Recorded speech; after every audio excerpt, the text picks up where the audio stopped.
तब तक जो वीडियो देख रहे होंगे वो स्क्रीनशॉट कर लेंगे। 2-4 सेकंड का आप लोग के पास टाइम है। आप सभी लोगों को मेरा सुप्रभातम। आज के क्लास में जो है कि हम लोग को आज ये पढ़ना है कि जब युग्मनज बन जाता है तो वह किस तरह से विकसित होता है, समझ रहे ना, किस तरह से वह जो है कि विभाजित करता है। एक युग्मनज कोशिका किस प्रकार विभाजित होती है और कैसे जो है कि अंतररोपण होता है, ये जो है कि आज आप लोगों को पढ़ना है, समझे। अब देखिएगा आप लोग कि आप लोगों को हमने बताया था कि गर्भाशय की जो अंतः स्तर की दीवारें होती हैं वो कितनी होती हैं, 3। एक होती है पेरीमेट्रियम, एक होती है मायोमेट्रियम, एक होती है इंडोमेट्रियम। क्या होती है? तीनों बताए थे। अब ध्यान देना, थोड़ा बोलो। और पेरीमेट्रियम सबसे बाहरी का लेयर होता है। मायोमेट्रियम में मध्य स्तर उसे कहते हैं। डिलीवरी के समय सबसे ज़्यादा संकुचन मायोमेट्रियम करता है। और जितने भी साइकिल जो गर्भाशय की जो अंदर की दीवार है, जो अंतः स्तर है, उसे क्या कहते हैं? इंडोमेट्रियम। क्या कहते हैं? जब आप लोगों को हम पीरियड्स के बारे में पढ़ा रहे थे तो हमने बताया था कि इंडोमेट्रियम ही युग्मनज को शुरुआती दौर में क्या प्रदान करती है?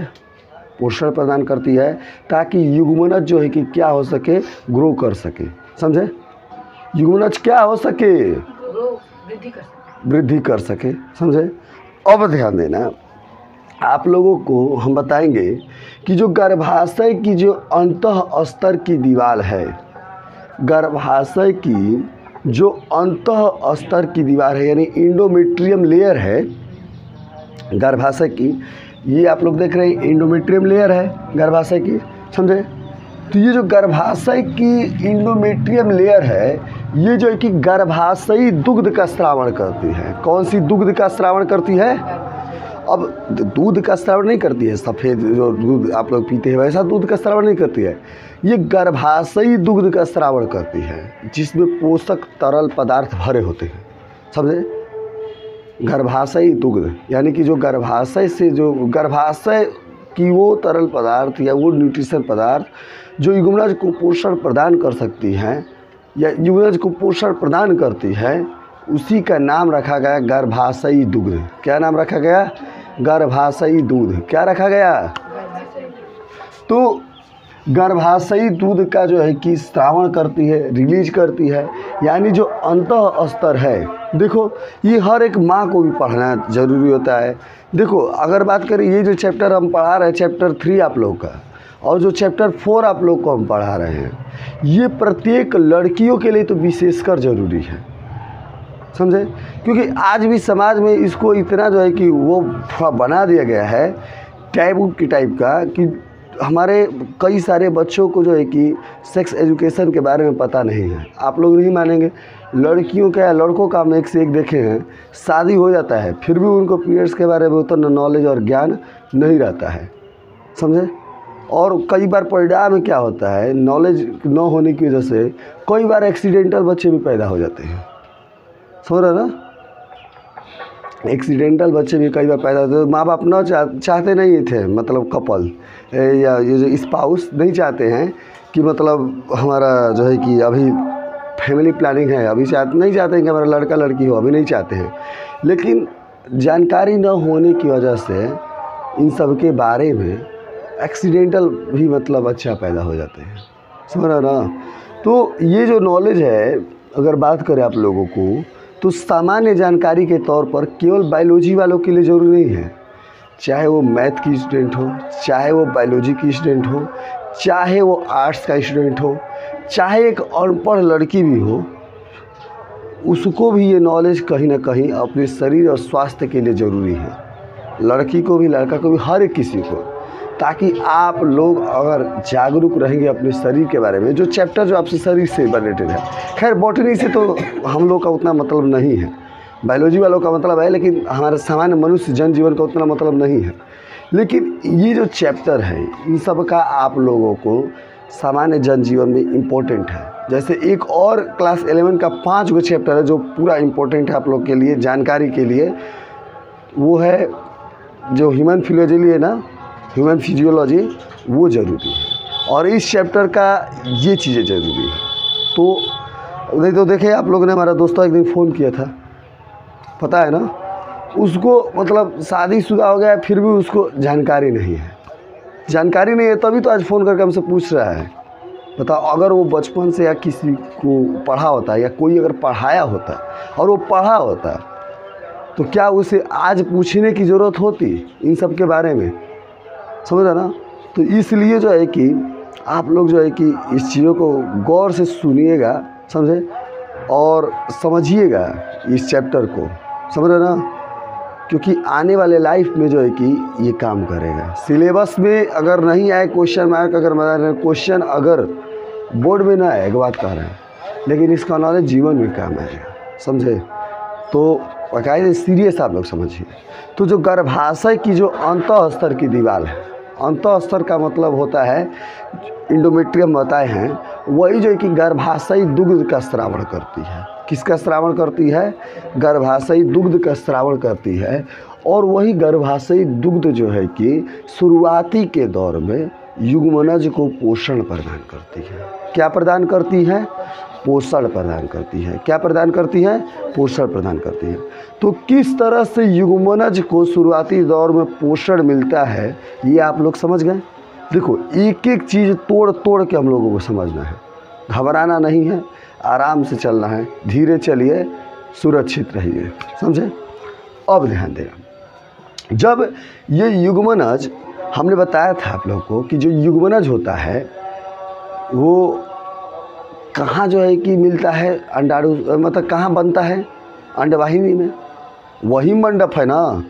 अरे दूल्हा दुल्हन लोग कहाँ बनते हैं? विवाह कहाँ होता है? मंडप में ना, वहीं पर साथ फेरा होता है। तो उसी तरह से युग्मनज कहाँ बनता है? अंडवाहिनी में। और अंडवाहिनी के आइसोथर्मस एम्पुलरी जंक्शन पर होता है, समझे। दोनों जंक्शन पर मिलते हैं, आइसोथर्मस एम्पुलरी जंक्शन पर, अंडवाहिनी में, समझे। और जब अंडवाहिनी में जब ये मिलते हैं तो युग्मनज का निर्माण अंडवाहिनी में हो जाता है। तो युग्मनज फिर जो है कि अंडाशयी गुहा से, यानी कि अंडाशयी गुहा का मतलब फैलोपियन ट्यूब से कहाँ की ओर रुख करते हैं? गर्भाशय की ओर। कहाँ की ओर रुख करते हैं? गर्भाशय की ओर, समझे। अभी ये नहीं कि चला जाएगा अंडाशय में, नहीं, अब उधर रुख नहीं करेगा। वो जो है कि यहाँ बन गया, यहाँ पर युग्मनज बन गया, शुक्राणु यहाँ पर, तो रुख कहाँ करेगा? गर्भाशय की ओर। कहाँ रुख करेगा? गर्भाशय की ओर। जब वो गर्भाशय की ओर जा रहा होता है तो यह समसूत्री विभाजन करता है। कौन सा विभाजन करता है? हमने बताया था 2 प्रकार के विभाजन होते हैं, एक होता है अर्धसूत्री विभाजन, एक होता है समसूत्री विभाजन। तो जितने भी सेक्स सेल होते हैं जिनमें बच्चा पैदा करने की क्षमता होती है, जिसे गैमेट कहते हैं, उसमें अर्धसूत्री विभाजन होता है, समझे। और जो भी सेल, जो सोमैटिक सेल होते हैं, जो देह का निर्माण करते हैं, वह जो है कि किसका जो है कि कौन से होते हैं, कौन से डिवीजन करते हैं, कौन से डिवीजन करते हैं? समसूत्री विभाजन करते हैं। तो यहाँ पर अब इसे देह का निर्माण करना है, समझे। वो तो युग्मनज बन गया ना, दोनों मिल गए, आधा आधा मिल गए, क्या हो गए? पूरा हो गए, समझे। तो अगर जो है कि अगर हम बात करें आप लोगों को, तो अब ये जो है कि समसूत्री विभाजन करेंगे, और ये जो समसूत्री विभाजन करेंगे ये बहुत तेज़ी से समसूत्री विभाजन करेंगे। युग्मनज है, सोचो आप लोग कि एक कोशिका, किसी भी जीव की जो प्रारंभिक अवस्था होती है वह एक कोशिका से होता है। वह कोशिका आप लोगों को नंगी आंखों से दिखेगा नहीं। एक हाथी भी बना है तो एगो कोशिका से बना है, और वो इतना बड़ा खरबों कोशिका काज हो गया, तब ना बॉडी का निर्माण हुआ है, समझे। तो यह जो एक कोशिका युग्मनज है जो इतना छोटा है, सोचो, हम तो कभी सोचो, मतलब आप लोग एक ऐसे स्टेज में थे जब आप लोग एक बिंदु के समान भी नहीं थे, एक बिंदु से भी छोटे थे। हाँ, वो बिंदु यहाँ पर डॉट डाल दिए ना, डॉट, इस डॉट से भी आप लोग छोटे थे। एक ऐसा आप लोगों का स्टेज था। और आज जो है कि देखो आज किस फॉर्म में आ गए हो, आज देखो किस फॉर्म में हम समझे। तो सबकी जीवन की उत्पत्ति एक कोशिका से हुआ है जो दिखता नहीं है आँखों से, सुना ना। और वो बहुत तेज़ी से समसूत्री विभाजन करता है। एगो से दूगो, दूगो से चार गो, चार गो से आठ गो, आठ गो से 16 गो, 16 गो से 32 गो, 32 गो से 64 गो, 64 गो 128 गो।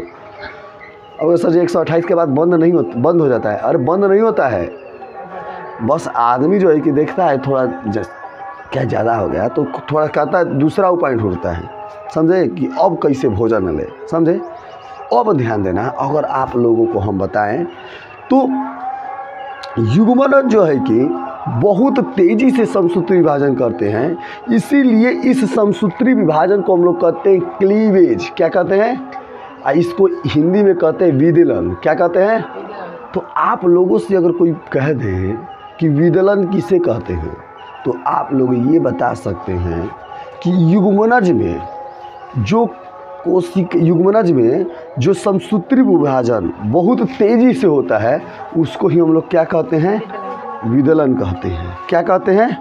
विदलन कहते हैं। समझ गए? तो युग्मनज में जो समसूत्री विभाजन बहुत तेज़ी से होता है, उसको ही क्या कहते हैं हम लोग? विदलन कहते हैं। क्या कहते हैं? समझ गए?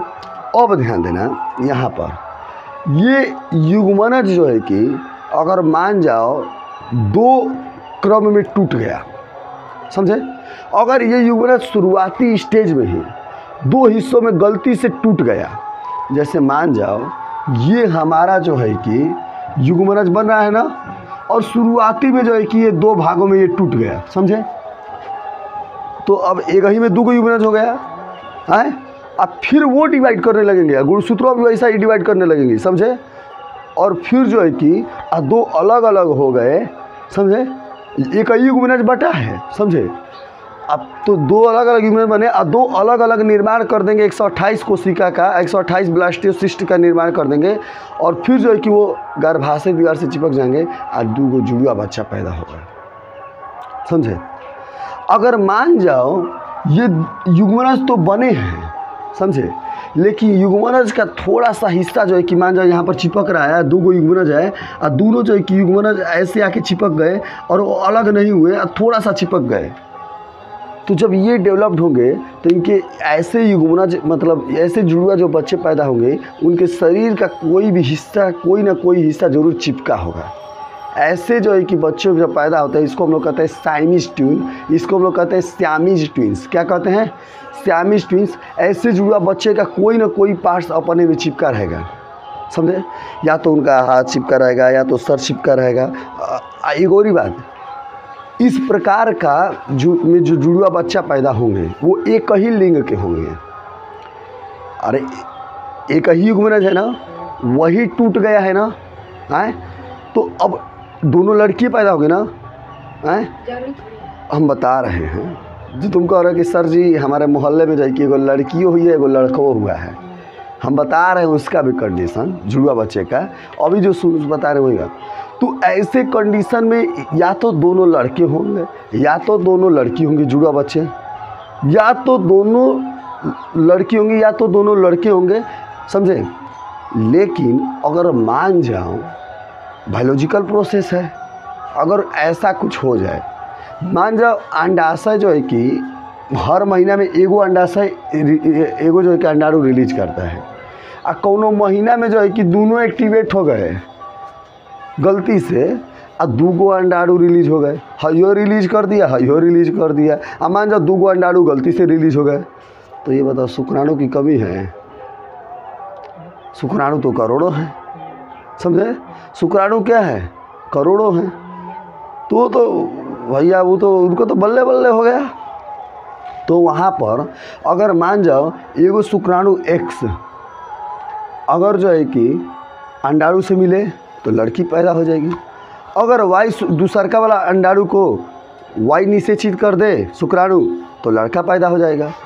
तो ऐसे केसेस में जिसमें अंडाणु मतलब ऐसे पैदा हो रहा है, तो ऐसे केसेज में द्वियुग्मनज यामीज कहते हैं, यानी 2 गो युग्मनज बन रहा है ना अलग अलग, तो ऐसे केसेज में जो है कि या तो दोनों लड़का पैदा हो सकते हैं, या तो दोनों लड़की पैदा हो सकती है, या तो लड़का लड़की पैदा हो सकते हैं, कुछ भी हो सकता है, समझे कंडीशन। या तो लड़की पैदा हो सकती है दोनों, अब मान जाओ ये इधर अंडाणु है, इधर अंडाणु, और दोनों निषेचित हो जाए X से, तब क्या पैदा होगी। और दोनों जो है कि भाई वही से निश्चित हो तब क्या पैदा होगा, लड़का। और दोनों जो है कि अलग अलग से निश्चित हो जाए, एगो अंडाणु को निश्चित करे एक्स शुक्राणु, एगो अंडाणु को निश्चित करे वाई शुक्राणु, तब जो है कि क्या पैदा होंगे, एगो लड़का एगो लड़की। समझे।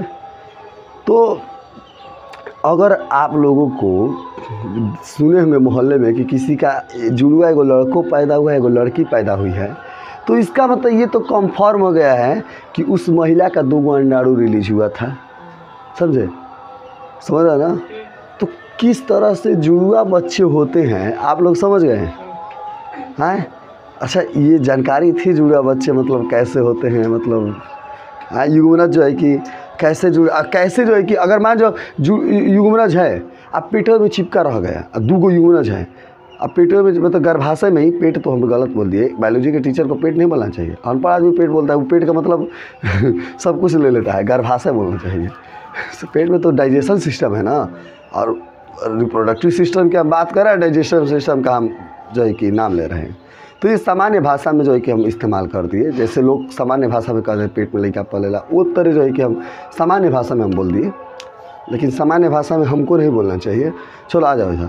तो जो है कि गर्भाशय में जो है कि अगर हम बात करें आप लोगों को, अगर युग्मनज चिपका रह जाए, समझे, तब जो है कि वो जब बच्चे डेवलप्ड होंगे तो वो भी क्या होंगे, चिपके होंगे।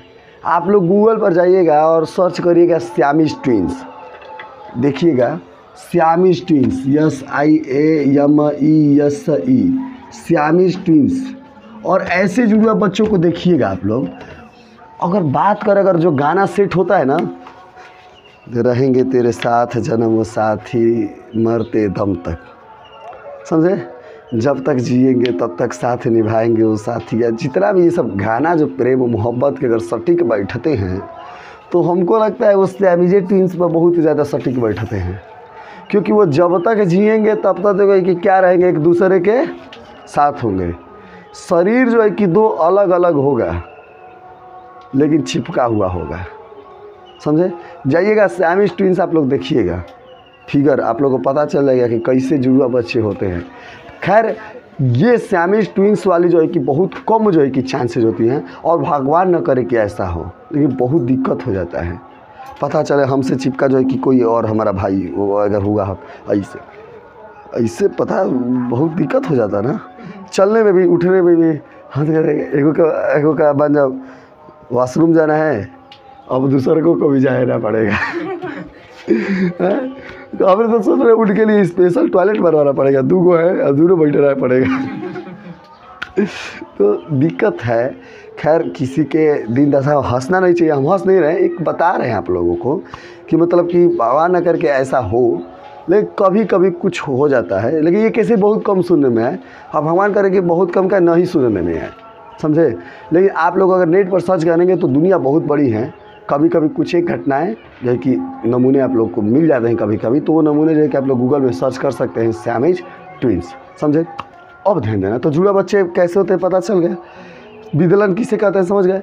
अब क्या होता है, ध्यान देना कि जो ये युग्मनज आप लोग देख रहे हैं, जब ये डिवाइड हो करके और 8 से 16 कोशिका का निर्माण कर देता है तो इसे हम लोग कहते हैं मोर्यूला। क्या कहते हैं, मोर्यूला। क्या कहते हैं, मोर्यूला। अब फिर जब 64 को कोशिका विभाजन करते हैं तो इसे कहते हैं ब्लास्टुला। क्या कहते हैं, और जब 128 कोशिका विभाजन करते हैं तो इसको हम क्या कहते हैं, ब्लास्टोसिस्ट। क्या कहते हैं, देखो इसका नाम दिया गया है कि इस स्टेज पर हम ये नाम देंगे। जैसे हम नाम दे देते हैं एक आप लोगों को कि देखो अगर आप 60% से ऊपर पाए हैं तो फर्स्ट डिवीज़न है, समझे। अगर जो है कि अगर आप 90% से ऊपर पाए हैं तो तब एक्सीलेंट है यार। अगर 80% से ऊपर आप पाए हैं तो वेरी गुड है यार, मतलब एक कैटेगरी में है। तो इस स्टेज को एक हमने नाम दे दिया है, एक स्टेज को हमने दे दिया नाम युग्मनज, एक स्टेज को हमने नाम दे दिया मोर्यूला, एक स्टेज को हमने नाम दे दिया ब्लास्टुला, और एक स्टेज को हमने नाम दे दिया है ब्लास्टोसिस्ट, समझे। अब ध्यान देना आप लोग, जब ब्लास्टोसिस्ट स्टेज होता है यानी कि जब विदलन करके कोशिका की संख्या जो है कि 128 हो जाती है तो ब्लास्टोसिस्ट का निर्माण हो जाता है, तब वह जो है कि जो मादा है, जो गर्भाशय की जो दीवार है, जो अंतः स्तर की जो दीवार आप लोग देख रहे हैं, जो इंडोमेट्रियम का लेयर दिख रहे हैं, उससे जो है कि देखो उससे जो है कि इधर सुनो कर है, उससे जो है कि क्या होती है, ये चिपक जाती है। क्या हो जाती है? चिपक जाती हैं, समझे। यानी कि ब्लास्टोसिस्ट जो है कि गर्भाशय की दीवारों से जो है कि अंतररोपण हो जाती है, अंदर रोपित हो जाती है। जैसे धान को उखाड़ के हम लोग खेत में रोप देते हैं बेहन को, तो उसे कहते हैं ना रोपनी। तो उसी तरह से ब्लास्टोसिस्ट का रोपनी हो जाता है किसमें? इंडोमेट्रियम में। तो इंडोमेट्रियम में को खेत की तरह है ना, और उसमें क्या उग रहा है? बच्चा, समझे। तो इसीलिए इंडोमेट्रियम जो लेयर है, जो गर्भाशय की जो इंडोमेट्रियम लेयर है, उसे खेत भी कहा जाता है, फील्ड ऑफ द आप कह सकते हैं, फील्ड कहा जाता है, उसे खेत भी कहा जाता है, क्योंकि वहीं पर तो क्या हो रहा है? बच्चा विकसित हो रहा है, रोपित हो रहा है, समझे। तो इसी प्रोसेस को हम लोग कहते हैं अंतररोपण। क्या कहते हैं? अंतररोपण, समझे।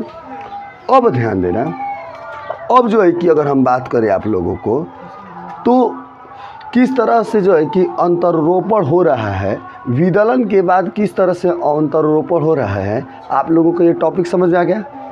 कोई डाउट है? अब जो वीडियो देख रहा होगा वो स्क्रीनशॉट तब तक प्ले कर लेगा।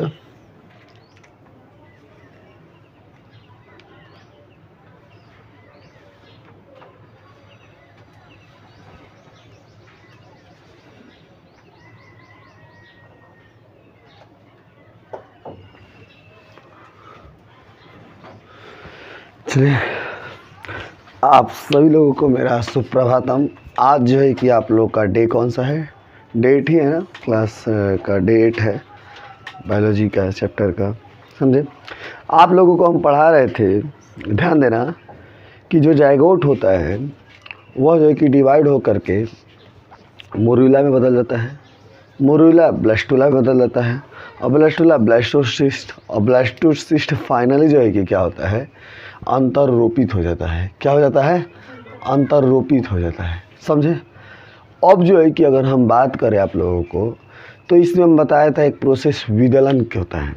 जो जाइगोट होता है, जो आप लोगों का हैप्लॉइड सेल से जो डिप्लॉइड सेल बनता है, स्पर्म से और ओवम से जो आप लोग का डिप्लॉइड सेल, जो आप लोग का डिप्लॉइड सेल जाइगोट बनता है, समझ रहे ना, वह जो है कि बहुत तेज़ी से विदलन करता है। क्या करता है? विदलन करता है। अब आप लोग पूछेंगे कि विदलन किसे कहते हैं, समझे। तो अगर हम बात करें विदलन किसे कहते हैं, तो जब जाइगोट, समझ, जाइगोट जो बहुत तेज़ी से समसूत्री विभाजन करता है, जाइगोट बहुत तेज़ी से समसूत्री विभाजन करता है, तो जो जाइगोट बहुत तेज़ी से समसूत्री विभाजन करता है, लेकिन उस समसूत्री विभाजन में एक प्रक्रिया होती है, उसके आकार में परिवर्तन नहीं होता है, उसकी संख्या में परिवर्तन होता है। यानी उसके अंदर जो कोशिकाएं होती हैं वही जो है कि बहुत छोटी छोटी होती जाती हैं, समझे। उसके आकार में कोई परिवर्तन नहीं होता है, समझे। शुरुआत में बस जो है कि क्या होती है, उसकी छोटी छोटी कोशिकाएं होती जाती हैं अंदर ही अंदर, और उसी प्रोसेस को हम लोग कहते हैं विदलन। क्या कहते हैं? यानी कि एक ऐसी कोशिका विभाजन, समसूत्री विभाजन, जिसमें जो है कि आकार में परिवर्तित होने करके केवल संख्या में परिवर्तन हो, उसे हम लोग क्या कहते हैं? क्या कहते हैं?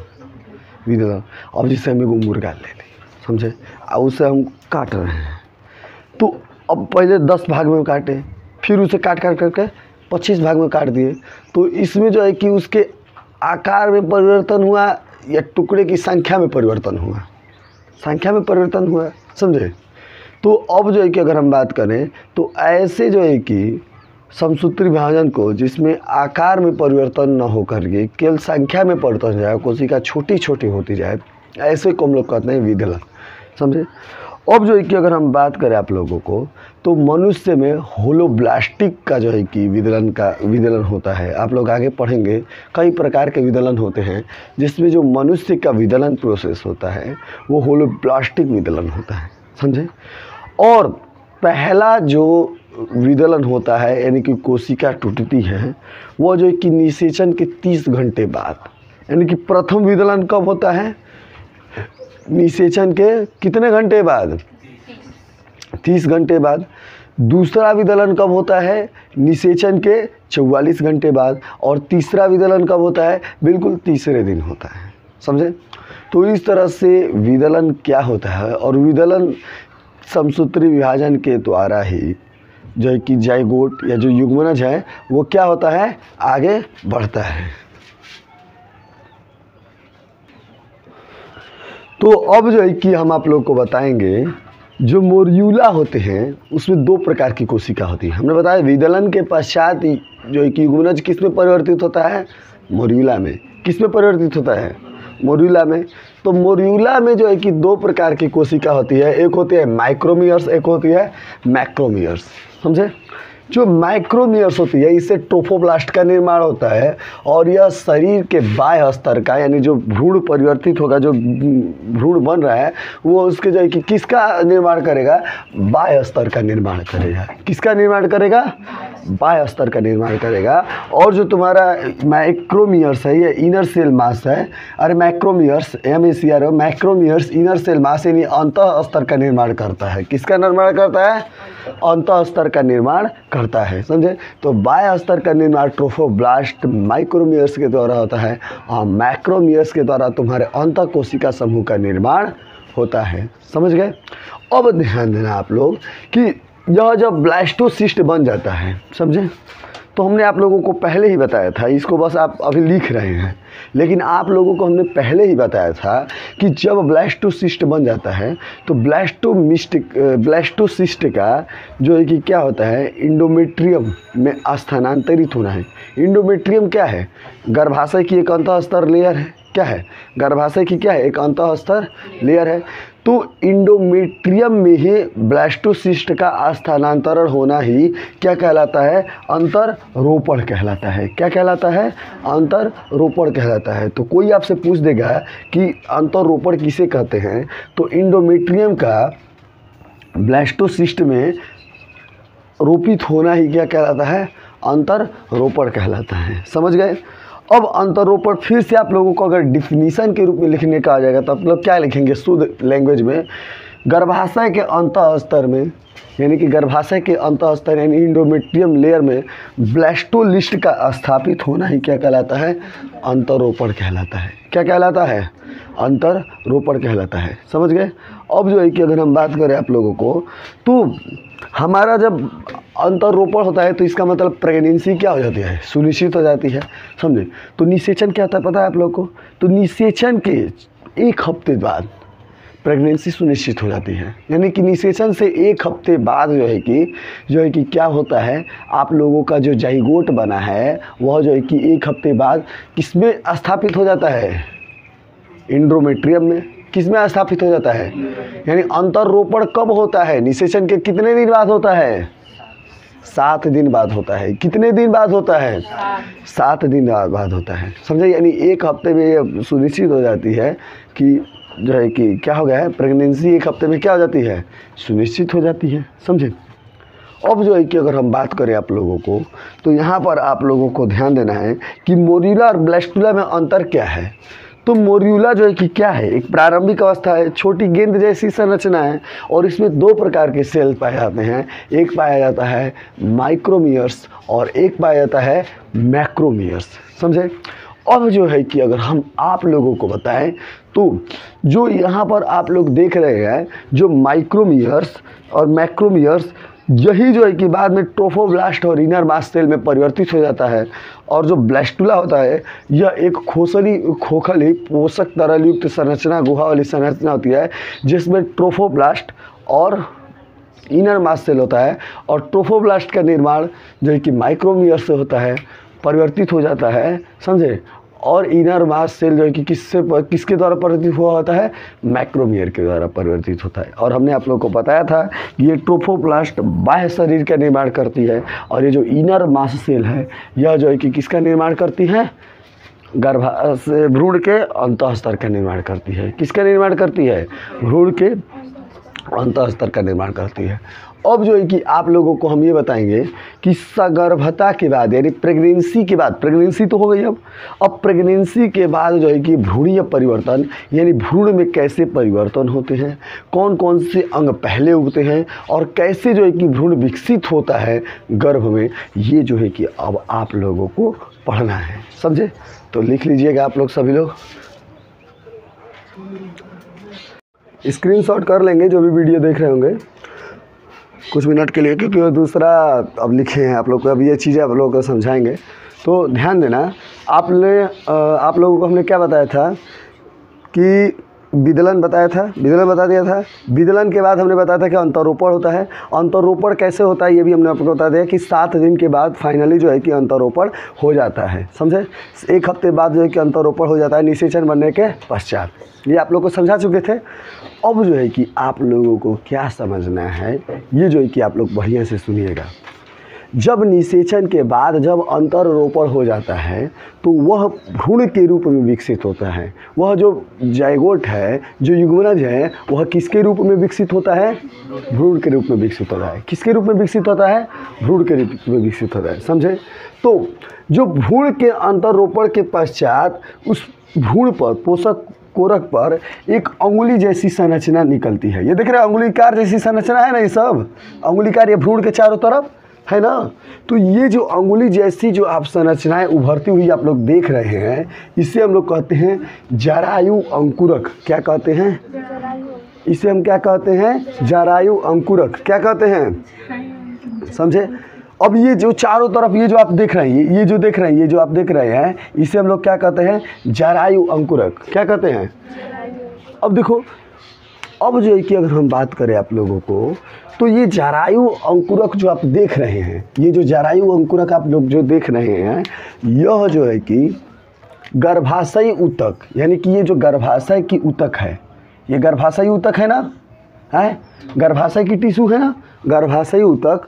और जो है कि अगर बात करें आप लोगों को, तो मातृ रक्त, गर्भाशयी ऊतक और मातृ रक्त एक साथ मिल जाते हैं, यानी जो माता का रक्त है, यानी जो मदर ब्लड है, समझे। और ये जो आप लोग देख रहे हैं गर्भाशयी ऊतक यानी कि यूटेरस टिश्यू, ये जो है कि दोनों एक हो जाते हैं, समझे। और ये जरायु अंकुरक और गर्भाशयी ऊतक एक दूसरे के साथ अंगुलीकृत हो जाते हैं, जैसे ऐसे है ना, एक दूसरे के साथ कंबाइन ऐसे पकड़ देते हैं, एक दूसरे को अंगुलीकृत हो जाएंगे, तो समझेगा।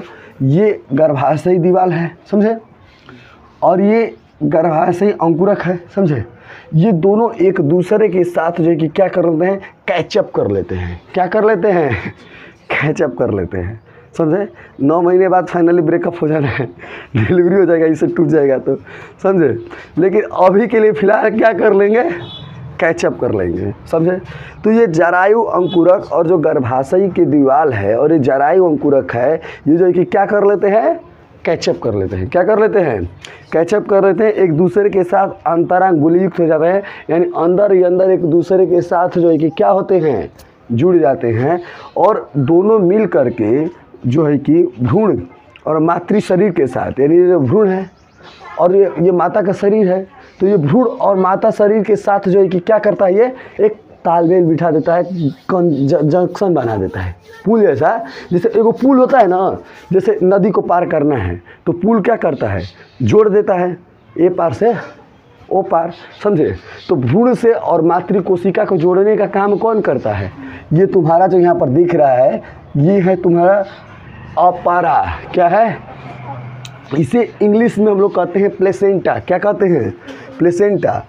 तो प्लेसेंटा का निर्माण कैसे होता है? तो प्लेसेंटा का निर्माण ऐसे होता है, देखो, जरायु अंकुरक और गर्भाशयी ऊतक एक दूसरे के साथ अंतरांगुली युक्त हो जाते हैं तथा संयुक्त रूप से एक परिवर्तनशील भ्रूण और मातृ शरीर के साथ एक संरचनात्मक इकाई को गठित करते हैं, जिन्हें हम क्या कहते हैं? प्लेसेंटा कहते हैं। तो आप लोगों से अगर कोई पूछेगा कि प्लेसेंटा का निर्माण कैसे होता है, तो आप बढ़िया से एक्सप्लेन कर दोगे कि नहीं कर दोगे? बता दोगे? आराम से बता दोगे ना, समझे। प्लेसेंटा का निर्माण कैसे होता है आप लोग आराम से बता दोगे ना, तो आप लोग आसानी से आप लोग बता दीजिएगा। अब ध्यान देना, अपरा ये जो प्लेसेंटा बन रहा है, इसका काम क्या होता है, समझे, इसको बताना पड़ेगा ना। तो ये जो आप लोग फिगर में ये जो आप देख रहे हैं, ये क्या है? प्लेसेंटा। क्या है? क्या है? प्लेसेंटा। क्या है? प्लेसेंटा। और इसे इंग्लिश में क्या कहते हैं, हिंदी में क्या कहते हैं? आपारा। क्या कहते हैं? आपारा। पापारा मत बोल देना समझे? आपारा क्या कहते हैं? आपारा, समझे? अब इसका काम क्या होता है, ध्यान देना। आपारा का काम क्या होता है? आपारा का काम होता है भ्रूण को, ये जो भ्रूण पल रहा है पेट में, माँ के बच्चे में जो पेट में बच्चा पल रहा है, इस भ्रूण को O2 की ज़रूरत है। अरे ऑक्सीजन की ज़रूरत है। इस भ्रूण को O2 की ज़रूरत है। भ्रूण को O2 की ज़रूरत है। फिर जो है कि भ्रूण जब पल रहा है तो कार्बन डाइऑक्साइड भी निकालेगा और एक्सक्रीटा पदार्थ भी निकालेगा, समझे? तो उस भ्रूण को ग्रोथ करने के लिए जो आपारा होता है वह जो है कि O2 प्रदान करता है और CO2 जो है कि क्या करता है? निकालता है। और जो भी उत्सर्जित पदार्थ है, अवशिष्ट पदार्थ है, उसको बाहर निकालता है ब्लड के माध्यम से, समझे? तो माता के ब्लड से जो है कि एक बालक जो है कि क्या होता है? माता के रक्त से जो है कि एक बालक क्या होता है? बड़ा होता रहता है। यानी कि माता की सांसें जो है कि बेटा की सांसें बिल्कुल एक हो जाती है, समझे? वो खून वही सब जा रहा है, समझे? लेकिन हम लोग गाना सुनते, तेरी सांसों से सांस लेने की ज़रूरत है। तो ये कहाँ पर ज़रूरत है? एक बेटे को या एक जो बच्चा पल रहा है वह किसको ज़रूरत है? अपनी माँ से, समझे? लेकिन गाना निकाल देते हैं किसके लिए? दूसर की भाई के सो रहा है ना? ये तुम लोग का कॉन्सेप्ट बताया तो रहे कि गाना किस पर बन जाता है, नहीं कि लेकिन जो यहाँ पर जो है कि अगर बात करें आप लोगों को, तो ये जो गाने अगर फिट बैठ रहे हैं, तेरी सांसों से मुझे सांस लेने की ज़रूरत है, तो गाना कहाँ फिट बैठ रहा है? जो रिलेशन भ्रूण और मातृ रक्त के बीच में है वहीं तो रिलेशन में फिट बैठ रहा है, क्योंकि वहीं पर तो सांसों से सांस लिया जाता है माँ और बेटे के द्वारा, हैं? तो गाना सटीक कहाँ बैठना चाहिए? एक नायक एक प्रेमी प्रेमिका के बीच में नहीं, बल्कि एक जो है कि किसके बीच में? एक जो है कि बच्चा जो पल रहा है, और बच्चा का मतलब मेल फीमेल दोनों, समझे? और जो है कि एक जो माँ है उसमें ये गाना सटीक बैठेगा, तेरी सांसों से मुझे सांस लेने की ज़रूरत है, समझे? अब ध्यान देना। तो ये आपारा का काम क्या होता है कि भ्रूण को O2 तथा आपूर्ति हम CO2 के तरह भ्रूण के द्वारा उत्पन्न उत्सर्जित पदार्थ, यानी जो भी अब काम है O2 प्रदान करना जीवन जीने के लिए। अब जो भी ज़रूरत है भ्रूण को ग्रो करने के लिए वो कहाँ से मिल रहा है? आपारा के द्वारा। किसके द्वारा मिला है? आपारा के द्वारा। अच्छा, शुरुआती में 6 दिन तक किसके द्वारा मिला? जब तक अंतरोपण नहीं हुआ था उस 7 दिन में आपारा कैसे डेवलप हुआ जाएगा? ट्यूगुनज इंडोमेट्रियम में हमने बताया था गर्भाशयी दुग्ध का स्रावण होता है। अरे हमने बताया था ना कि शुरुआत में गर्भाशयी दुग्ध का स्रावण होता है। तो शुरुआत में युग्मनज कैसे बढ़ता है? गर्भाशयी दुग्ध के द्वारा। आज जब थोड़ा बड़ा हो जाता है तब ज़रूरत, जैसे जैसे आदमी बड़ा होता है वैसे उसकी ज़रूरत भी बढ़ती जाती है, समझे? तो अब उसको ज़रूरत कैसे पूरा होगा? आपारा के द्वारा। किसके द्वारा ज़रूरत पूरा होगा? आपारा के द्वारा, समझे? तो ये कॉन्सेप्ट आप लोग को अब समझ आएगा कि आपारा के कार्य क्या होते हैं। अब आपारा के कार्य जो होगा वो एगो लिंक होगा ना, हो है? अगर हम ही जा रहे हैं बक्सर से या भरौली से बक्सर, तो एगो पुल है ना, समझे ना? तो ये जो है कि आपारा के बीच में, समझे, और ये भ्रूण के बीच में जो है कि एक ट्यूबुलर संरचना होती है, नलिकार संरचना होती है, जो आपारा को और भ्रूण को जोड़ती है। तो आपारा और भ्रूण को जोड़ने का काम नाभि रज्जु करती है। क्या करती है? नाभि रज्जु करती है। अच्छा, नाभि मतलब क्या होता है? हो नाभि है ना? नाभि मतलब क्या था? नाभि। रावण के अमृत कहाँ था? नाभि में, समझे? तो उसी तरह से नाभि बिल्कुल हमारे शरीर के सेंटर में पाया जाता है, समझे? तो ये जो है कि नाभि से जो है कि क्या होता है, ये जहाँ से आपारा और जहाँ से भ्रूण जुड़ाव होता है वह किसके द्वारा होता है? नाभि के द्वारा। किसके द्वारा होता है? नाभि के द्वारा। तो नाभि रज्जु क्या होती है? यूम्बिलिकल कॉर्ड क्या होती है? यह आपारा एवं भ्रूण को जोड़ने का काम करती है। यह क्या करती है? आपारा एवं भ्रूण को जोड़ने का काम करती है। इसीलिए जब बच्चुआ पैदा होते हैं तो आप लोग देखते हैं उसका नभिया काटा जाता है, समझे? किसी का उसे कहते हैं हम लोग इंग्लिश में ढेड़ू की, अरे भोजपुरी में उसको भोजपुरी में क्या कहते हैं? ढेड़ू की। किसी किसी का ज़्यादा बड़ा होता है, निकल जाता है, वो रहेगा और ऐसे गोली जैसा है, ऊपर रहेगा, की तरह गही रहेगा, गही रहता है ना। तो मामा के पेट पर थे तो ऐसे गोली होता है, गोली गुप्पी का काम करते थे लेकिन जो है कि अगर बात करें आप लोगों को तो वही जो है कि क्या हो जाता है, काट दिया जाता है। जो बच्चा पैदा होते हैं तो उसी अपरा को देखा होगा कि आप लोग काट दिए जाते हैं, नहीं काट दिया जाता है, वही अपरा तो जोड़ने का काम करता है। अरे वही नाभिरज्जु तो काम करता है, अपरा और इसके बीच में जोड़ने का काम करता है, समझे।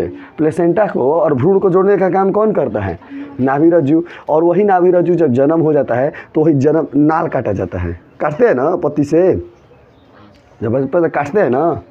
अरे भैंसिए जब बच्चा देती है तो तुम देखते हो पत्ती से जो है कि जुड़ा होता है उसको काट देते हैं बिचवा में से। यही सब गाय गाँव के हो लेके गाय भैंस पाले नहीं हो, गधे कहीं के, समझे। तो यही जो है कि नाभिरज्जु एक ट्यूबुलर संरचना होती है, नस जैसी, मोटी नस जैसी संरचना होगी, इतना पाइप जैसी, और उसी के माध्यम से जो है कि अपरा जो है कि पोषण प्रदान करता है किसको, भ्रूण को। तो ये तुम लोगों का क्या हो गया, नाभिरज्जु। क्या हो गया, तो नाभिरज्जु कोई आपसे पूछेगा तो आप बता देंगे ना कि यह भ्रूण को और किसको जोड़ने का काम करती है, अपरा को जोड़ने का काम करती है नाभिरज्जु, समझ गए। अब जो है कि अगर हम बात करें आप लोगों को, अब यही नहीं, यह जो अपरा है आप लोगों को हम देख रहे हैं, जब तक जो कर रहे होंगे स्क्रीनशॉट कर लेंगे, फिर 2-3 बोर्ड है आप लोगों का, समझ लेना, तेज़ी से अब चलेंगे, समझे। जो ये प्लेसेंटा, जो ये अपरा देख रहे हैं, प्लेसेंटा, यह एक ग्लैंड की तरह काम भी करता है। और ग्लैंड का काम क्या होता है, हार्मोन रिलीज करना, समझे। और हार्मोन तुम्हारे बॉडी को रेगुलेट करता है, समझे। तो ये जो है कि गोनेडोट्रोपिन हार्मोन रिलीज करता है, लैक्टोजन रिलीज करता है, प्रोजेस्टेरोन रिलीज करता है, रिलैक्सिन रिलीज करता है, प्रोलैक्टिन हार्मोन भी रिलीज करता है, प्रोलैक्टिन, फिर तुम्हारा ऑक्सीटोसिन भी रिलीज करता है, समझे। तो अब जो है कि अगर हम बात करें, ये सारे हार्मोन जो है कि किसके द्वारा रिलीज होते हैं, इस अपरा के द्वारा रिलीज होते हैं। किसके द्वारा रिलीज होते हैं, अपरा के द्वारा। अच्छा, अपरा का निर्माण कब होगा, जब महिला प्रेग्नेंट होगी तभी।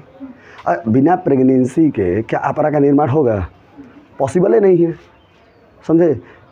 ये तो पॉसिबल बिना माई बहू के लड़का नहीं होगा। तो उसी तरह से बिना प्लेसेंटा के जो है कि अगर हम बात करें आप लोगों को, तो बिना प्लेसेंटा के जो है कि आप लोग को बात करें, या बिना प्रेग्नेंट के जो है कि प्लेसेंटा का निर्माण होगा, कभी नहीं, पॉसिबल ही नहीं है कि बिना जो है कि प्रेगनेंसी के प्लेसेंटा का निर्माण हो। क्योंकि प्रेगनेंसी के बाद जब भ्रूण डेवलप होता है तभी तो प्लेसेंटा का निर्माण होता है।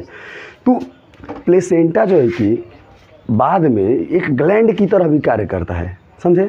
ग्लैंड का मतलब ग्रंथि की तरह भी, और ये हार्मोन, कई सारे हार्मोन भी रिलीज करता है, समझे। तो ये जो हार्मोन रिलीज होंगे प्लेसेंटा के द्वारा, यह कब होंगे, release in female only in the case of pregnancy. केवल प्रेगनेंसी के समय ही जो है कि यह क्या होंगे, रिलीज होंगे, समझे। अब ध्यान देना आप लोग को, कौन कौन से हार्मोन रिलीज होते हैं तुम्हारे प्लेसेंटा के द्वारा। Gonadotropin, prolactin, oxytocin, lactogen, prolactin, lactogen, progesterone, estrogen की मात्रा बढ़ जाती है, और फिर रिलैक्सिन, समझे। अब इनका कार्य क्या होता है, ध्यान देना। ये जो प्रोलैक्टिन देख रहे हैं और ऑक्सीटोसिन होते हैं, यह प्रेरित करता है मेमोरी ग्लैंड को। किसको प्रेरित करता है, और मेमोरी ग्लैंड को तैयार करता है कि देखो बबुआ, अभी हम तो अंदर हैं प्लेसेंटा, तो हम तो जो है कि तुम्हारे ब्लड से बच्चों को पोषित कर रहे हैं, लेकिन अब बच्चा हुआ 9 महीना बाद बाहर आ जाएगा, तो उस समय इसको क्या खिलाओगे पिलाओगे। अब इसका दांतों नहीं उगा है कि जो है कि रोटी खा सकता है, चावल सब्जी खा सकता है, तो शुरुआती में उसको कैसे पोषण प्रदान करोगे। तो प्लेसेंटा कहता है कि देखो, प्लेसेंटा जो है कि क्या कहता है किसको, मेमोरी ग्लैंड को, कि तुम भी अब तैयार हो जाओ, अब तुम्हारा भी काम लगेगा कुछ दिन बाद। तो ये जो है कि प्रोलैक्टिन हार्मोन रिलीज करता है प्लेसेंटा, और क्या प्रेरित करता है, दूध बनाने को प्रेरित करता है। किसको, मेमोरी ग्लैंड को। किसको प्रेरित करता है, मेमोरी ग्लैंड को। तब जाकर के वो जागती है कि नहीं, अब हमें दूध बनाना है, और फिर जो है कि क्या होता है, दूध जो है कि जो प्रक्रिया होती है दूध बनने की, वो जो है कि क्या हो जाती है, शुरू हो जाती है। यानी कि प्रोलैक्टिन हार्मोन को ये क्या करता है, प्लेसेंटा प्रेरित करता है, समझे। अब देखो, ऑक्सीटोसिन वगैरह भी दूध को प्रेरित करते हैं, लैक्टोजन भी, और एस्ट्रोजन, प्रोजेस्टेरोन की मात्रा हार्मोन की ज़्यादा इसलिए बढ़ जाती है ताकि उस समय हार्मोन की और ज़्यादा ज़रूरत है, क्योंकि पेट में बच्चा पल रहा है, समझे। और फिर जो कि अगर हम बात करें ये आप रिलैक्सिन हार्मोन क्या कहता है, रिलैक्स मतलब क्या होता है, हेल, आराम, समझे। तो ये बताओ आप लोगों को रिलैक्सिन हार्मोन का पता है काम क्या होता है। और जो योनि का दीवाल है, या जो जन्मनाल है, जो ग्रीवा है, और जो वो क्या कहता है योनि है, वो दोनों जन्मनाल का निर्माण करती है, समझे। तो वो तो बहुत छोटा है ना एक तरफ से मान के, तो तो उस छोटे से जो है कि कैसे बच्चा पैदा हो जाता है उस समय। तो ये जो है कि उस समय रिलैक्सिन जो है कि एक ऐसा हार्मोन रिलीज करता है जो उसमें जो है कि और उसके मेसोडर्म को कहता है कि और तुम क्या हो जाओ, लचीला हो जाओ, ताकि तुम और ज़्यादा से ज़्यादा फैल सको, ताकि जो है कि क्या हो सके, बच्चा बाहर आसानी से आ सके, समझे। तो रिलैक्सिन क्या करता है, जो ये वॉल है, जो वैगिना है, उसके अंदर जो है कि ऐसा फ्लूइड और उससे ऐसा सब्सटेंस रिलीज करता है ताकि उसमें लचीलापन और ज़्यादा आ जाए, उसमें लचीलापन और ज़्यादा बढ़ जाए, ताकि जो कि बच्चा आराम से डिलीवरी हो सके, समझे। तो ये किस हार्मोन के कारण होता है, रिलैक्सिन हार्मोन के कारण होता है। कि उस समय जो है कि क्या होता है, ये बहुत जो योनि द्वार होता है वो बहुत उसमें उभार आ जाता है और वो बहुत ज़्यादा फैल सकता है उस खास समय के लिए, डिलीवरी के समय, समझे। अब जो है कि अगर हम बात करें आप लोगों को, तो रिलैक्सिन हार्मोन का काम क्या होता है, अपना एक ग्लैंड की तरह कार्य करता है, इसमें इतने सारे हार्मोन रिलीज होते हैं, ये सब आप लोग को समझ में आ गया। अब ध्यान देखना, जब ये भ्रूण होता है, ये अंतरोपण के पश्चात इसमें 3 लेयर की कोशिकाएं होती हैं, एक होती है एक्टोडर्म, एक होती है मेसोडर्म, एक होती है इंडोडर्म, समझे। और ये तीनों लेयर ही एक्टोडर्म यानी कि बाह्य त्वचा का निर्माण करती है, इंडोडर्म अंतस्थ त्वचा का निर्माण करती है, और मेसोडर्म अंगों का निर्माण करती है। ये तीनों ही लेयर मिल करके किसका निर्माण करते हैं, भ्रूण से एक जो है कि बॉडी का निर्माण करते हैं, समझे। अब जो है कि आप लोगों को हम समझाएंगे, अब ये बताएंगे आप लोगों को कि समझाएंगे कि स्टेम सेल क्या होती है। तब तक स्क्रीनशॉट कर लीजिएगा, ये जो भी चीज़ें देख रहे हैं। स्टेम सेल एक विशेष प्रकार की कोशिका होती है, यानी वे कोशिकाएं होती हैं, स्पेशल कोशिकाएं होती हैं, जिनमें यह क्षमता होती है कि वह संपूर्ण अंगों को उत्पन्न कर सकती हैं, समझे। सोचो एक ही कोशिका है ना, युग्मनज, और उसमें क्या क्षमता है कि वो संपूर्ण अंगों को उत्पन्न कर सकती है। यानी तुम्हारी आँख वही बनाएगी, तुम्हारे कान वही बनाएगी, तुम्हारे नाक वही बनाएगी, तुम्हारे बाल वही बनाएगी, तुम्हारे हार्ट वही बनाएगी, तुम्हारा जो है कि संपूर्ण अंगों का निर्माण जो है कि एक ही कोशिका कर सकती है, समझे। तो वो एक क्या है, स्पेशल प्रकार की सेल है जिसे कहते हैं स्टेम सेल। तो स्टेम सेल क्या होती हैं, वे एक ऐसी प्रकार की कोशिका होती है स्टेम सेल, जिनमें क्षमता होती है कि वे सभी अंगों एवं ऊतकों को क्या कर सकती हैं, उत्पन्न कर सकती हैं, समझे।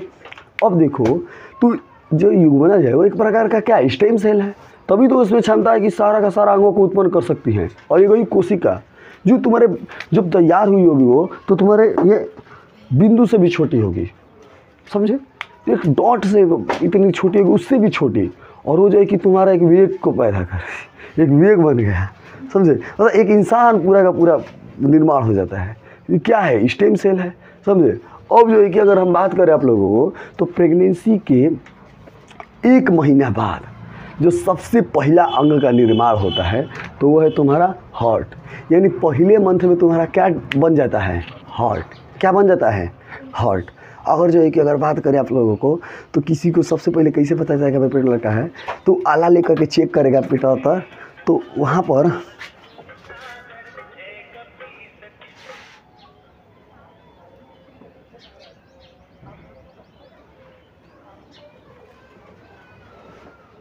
तो अगर बात करें, वो ले करके आला और चेक करेगा, समझे। चेक करेगा तो देखेगा कि धक धक धक धक धक सुनाई देने लगा, समझे। तो सबसे पहले कौन सा आर्गन का निर्माण होता है, हार्ट का। सबसे पहले कौन सा निर्माण होता है, तब कब तक ही रहता है, हार्ट सबसे पहले बनता है। जिस दिन हार्ट रुक जाए उस दिन क्या हो जाता है, काम तमाम। आदमी मर जाता है तो सबसे पहले हार्ट बीटे ना चेक करते हैं, समझे। तो हार्ट रुक गया, यानी कि ये लगातार काम करता रहता है। यानी जब तुम 1 महीने के हो जाते हो और जब तक जीते हो तब तक जो है कि हार्ट क्या करता है, काम करता रहता है, रेगुलेट पंप करता रहता है, समझे। तो सबसे पहले कौन सा निर्माण होता है, हार्ट का 1 महीने के अंदर। दूसरा महीने में तुम्हारा कोमल कोमल पैर निकल जाएगा, लिम्स एंड डिजिट का मतलब हाथ पैर निकल जाएंगे तुम्हारे। दूसरा महीने में क्या बन जाएगा, हाथ पैर, समझे। जब तीसरा महीने तक आओगे ना, तो तुम लोग का सारा बॉडी का निर्माण हो जाएगा। तुम्हारे जो है कि आँख बन जाएंगे, तुम्हारे नाक बन जाएंगे, तुम्हारे जो है कि गाल बन जाएंगे, तुम्हारे ओठ बन जाएंगे, तुम्हारे जो है कि मतलब जो भी मेन ऑर्गन है, तुम्हारे जो भी सेक्स ऑर्गन है वो भी बन जाएंगे, समझे। सेक्स ऑर्गन भी डेवलप्ड हो जाएंगे, समझे। तो 3 महीने तक जो है कि लगभग क्या होता है, संपूर्ण अंगों का निर्माण हो जाता है। क्या हो जाता है? संपूर्ण अंगों का निर्माण हो जाता है। अब 5वें महीने पर क्या होता है, तुम्हारा जो कपार होता है उस पर बाल उगाता है, समझे। अब बच्चा पैदा होता है तो बाल थोड़ा थोड़ा होता है, ऐसा थोड़ा है। और बाल कब हो जाता है? जब वो 5 महीने का पेट में रहते हैं तभी उनके कपार पर क्या हो जाता है, बाल उगा जाता है। तो सबसे पहले बाल कहाँ उगता है? कपार पर। आई रोआ कब आता है? शरीर में जो रोआ आप लोग देख रहे हैं वह कब आता है? 24 महीने तक, यानी लगभग जो कि 6 महीने बाद जो कि पूरा तुम्हारे शरीर पर क्या हो जाएगा, रोआ आ जाएगा। क्या आ जाएगा? रोआ आ जाएगा, समझे। और 9 मंथ के बाद सीधे डिलीवरी हो जाएगी, काएं, समझे।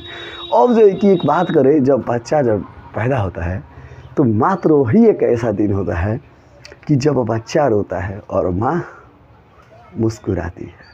उसके बाद ज़िंदगी का कोई भी पल ऐसा नहीं है जब जो है कि एक बच्चा रोता है और माँ मुस्कुराएगी। एक वही ऐसा दिन होता है जब बच्चा डिलीवर होता है, एक वही ऐसा दिन होता है जब बच्चा रोता है और माँ मुस्कुराती है, समझे।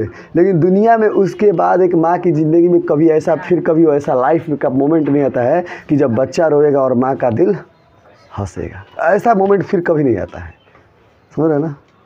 उसे खुशी किस बात की होती है? बहुत बड़ी खुशी है, समझे। और जब बच्चा उस समय पैदा होता है और उस समय जब रोता है तो उसके आंखों में आंसू नहीं होते हैं, बस काय करेगा। अच्छा, कुत्ते का पीला पे देखते हो, कुत्ते का पीला काय करता है, उसी तरह से वो भी उस समय काय करेगा, लेकिन उसकी आंखों में आंसू नहीं होते हैं। अच्छा, क्यों नहीं होते हैं आंसू? क्योंकि आंसू बनने वाले एंजाइम 1 हफ्ते बाद बनते हैं, तैयार होते हैं, समझे। इसीलिए उस समय उसकी आंखों में आंसू नहीं होते हैं। और एक और बात बता दें आप लोगों को कि जब आप पैदा होते हैं तो आप रोते हैं लेकिन ज़माना हंसता है। लेकिन मरने से पहले आप कुछ ऐसा कर जाइए, अपने ऐसा कर्म कर जाइए कि आप मरते समय या मरते वक्त मुस्कुराएं कि हमने अपने जीवन में जो करना था वो कर लिया, किसी के साथ गलत नहीं किया, किसी के साथ चीट नहीं किया, हमने अपना जो भी अपना कर्तव्य था हमने मेहनत से किया। आप ऐसा कर्म कीजिए उसके बाद कि मरते वक्त हम मुस्कुराएं और ज़माना हमारे लिए रोए। क्योंकि आप जब पैदा हुए थे तो आप रो रहे थे और ज़माना क्या हो रहा था? मुस्कुरा रहा था। लेकिन मरते वक्त ऐसा दिन लाइए कि आप मुस्कुराए और आपके लिए ज़माना रोए, समझे।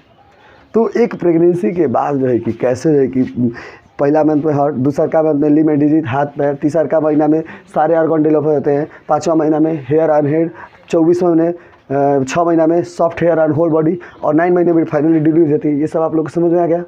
अब जो है कि आप लोग को एक टॉपिक, एक बोर्ड और समझाना है। अब ध्यान देना आप लोग, प्रसव एवं दुग्ध स्राव के बारे में आप लोगों को पढ़ना है कि प्रसव क्या होता है और दुग्ध स्राव कैसे होता है। तो जब फाइनली 9 महीने के बाद जब डिलीवरी हो जाती है तो उसके बारे में थोड़ा हम लोग जान लेते हैं कि गर्भावधि किसे कहते हैं। इसको इंग्लिश में कहते हैं हम लोग जेस्टेशन पीरियड। तो सगर्भता की जो औसत अवधि होती है लगभग 9.5 महीने की होती है। 9 महीने से 9.5 महीने की होती है, समझे। कितने महीने की होती है? 9 से 9.5 महीने की होती है। प्रसव किसे कहते हैं? प्रसव प्रसूति काल इसे भी कहते हैं। प्रसव क्या होता है कि गर्भ के बाहर शिशु के निकलने की प्रक्रिया को हम लोग क्या कहते हैं? प्रसव कहते हैं। क्या कहते हैं? प्रसव कहते हैं। गर्भ के बाहर शिशु के निकलने की प्रक्रिया को क्या कहते हैं? प्रसव कहते हैं। हम पढ़ा रहे हैं, इसे मत चिल्ला रहा है गधा। चलो आ जाओ इधर। प्रसव, गर्भ के बाहर शिशु के निकलने की प्रक्रिया को क्या कहते हैं? प्रसव कहते हैं। क्या कहते हैं? समझ गए? प्रसव तो पता है सब, बस पढ़ लो, इसे बस पढ़ना है आप लोग को। हमने बताया था ऑक्सीटोसिन हार्मोन होता है। ऑक्सीटोसिन हार्मोन के क्या काम होता है? जो बच्चा जो गर्भ से बाहर कैसे आएगा, उसको पीछे से ढकेलना पड़ेगा ना, उसको अंदर से कोई ढकेलेगा तभी तो लड़का बाहर आएगा, समझे।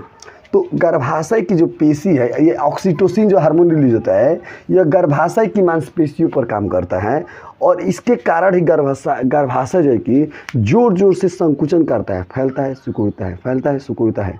और वो जो है कि बच्चे को क्या करता है? धकेलता है, पुशअप करता है, ताकि जो है कि बच्चे की डिलीवरी हो सके। तो गर्भाशय पेशी पर ये जो है कि क्या करता है, कार्य करता है, और इसके कारण जो है कि गर्भाशय जोर जोर से संकुचन करने लगता है। किस हार्मोन के कारण? ऑक्सीटोसिन हार्मोन के कारण। किस हार्मोन के कारण? ऑक्सीटोसिन हार्मोन के कारण। समझे? अब ध्यान देना, दुग्ध स्रवण स्त्री को सगर्भता के दौरान या प्रेगनेंसी के दौरान उसमें कई सारे बदलाव आते हैं। समझे? स्त्री के सगर्भता के दौरान कई सारे बदलाव आते हैं, और सगर्भता के बाद ये आप लोगों को बहुत ज़रूरी है कि उनसे दूध उत्पन्न हो प्रेगनेंसी के बाद, ताकि वो जो है कि क्या हो सके, अपने बच्चों को पिला सके। समझे? तो सगर्भता के अंत तक क्या होने लगता है कि इनमें दूध का निर्माण होने लगता है, जिससे हम लोग कहते हैं दुग्ध स्रवण, यानी कि दूध का निकलना ही क्या कहलाता है? दुग्ध स्रवण कहलाता है। तो ये भी आप लोग समझ गए। अब जो शुरुआती के दिनों में 1 हफ्ता तक जो शुरुआती का जो दूध होता है, जो माँ का दूध होता है, वो बच्चों के लिए बेहद ज़रूरी है। इसीलिए गाय भी आती है हमारी, तो उसका फेनुसा उसका खाते हैं लोग कि निमोनिया वगैरह ना हो। तो गाय का फेनुस वगैरह हो तो उस बच्चे के हिस्सा को ना मार करके जो थोड़ा बहुत आप पीते हैं, थोड़ा बहुत दूते हैं, वो जो है कि आप लोग जो है कि अगर पी लें तो बहुत फ़ायदा करता है। उसमें इम्यून सिस्टम बहुत ज़्यादा होता है। तो जो शुरुआती जो माँ का दूध होता है ना, वो बच्चों के लिए बहुत ज़रूरत है। इसीलिए गाय बच्ची अगर हो रही है ना, तो शुरुआत में आदमी पिलाता है उसे कि बच्चा थोड़ा जी जाएगा। समझे? या आदमी तो सारा दूध ही पीता है, उसको बेचना थोड़ा समझे? तो अब जो है कि अगर हम बात करें आप लोगों को, तो कोलेस्ट्रॉल या खीस की अगर हम बात करें आप लोगों को, तो खीस क्या होता है?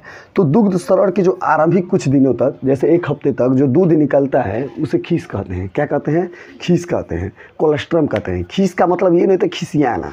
समझे? खीस का मतलब कोलेस्ट्रॉल जो शुरुआती जो दूध निकलता है उसे खीस कहते हैं। समझे? और ये जो खीस होता है या जो कोलेस्ट्रॉल होता है, ये जो शुरुआती में दूध निकलता है, वो जो है कि उसमें एंटीबॉडी बहुत ज़्यादा समाहित होते हैं। उसमें क्या होते हैं? एंटीबॉडी बहुत ज़्यादा होते हैं, उसमें एंटीबॉडी होते हैं। और ये एंटीबॉडी जो है कि क्या करते हैं कि शिशु में इम्यून सिस्टम को बढ़ाते हैं। किसको बढ़ाते हैं? इम्यून सिस्टम को बढ़ाते हैं। तो इस तरह से अगर शुरुआती दिनों का अगर दूध पिया जाए, तो उससे जो है कि क्या होगा? इम्यून सिस्टम क्या होगा? बढ़ेगा। उससे जो है कि बच्चों का क्या होगा? इम्यून सिस्टम बढ़ेगा। समझे? तो इस तरह से अगर हम बात करें, तो आप लोगों का यह चैप्टर जो है कि क्या होता है? ख़त्म होता है। हमने इस चैप्टर को बहुत बढ़िया से पढ़ लिया। अगले चैप्टर, अगले अध्याय में, अगले के क्लास में हम लोग आप लोगों को बताएंगे जनन स्वास्थ्य के बारे में। तब तक आप लोग इस चैप्टर को बढ़िया से रेडी कर लीजिए। प्रत्येक वीडियो के पार्ट्स को आप लोग देख करके अपनी टेस्ट की तैयारी करिए, और टेस्ट में जो है कि अपना उच्चतम अंक हासिल करके इनाम पाइए, जीतिए। समझे? तो आप चलते हैं। आप सभी लोगों को जय हिंद, जय भारत। Good night.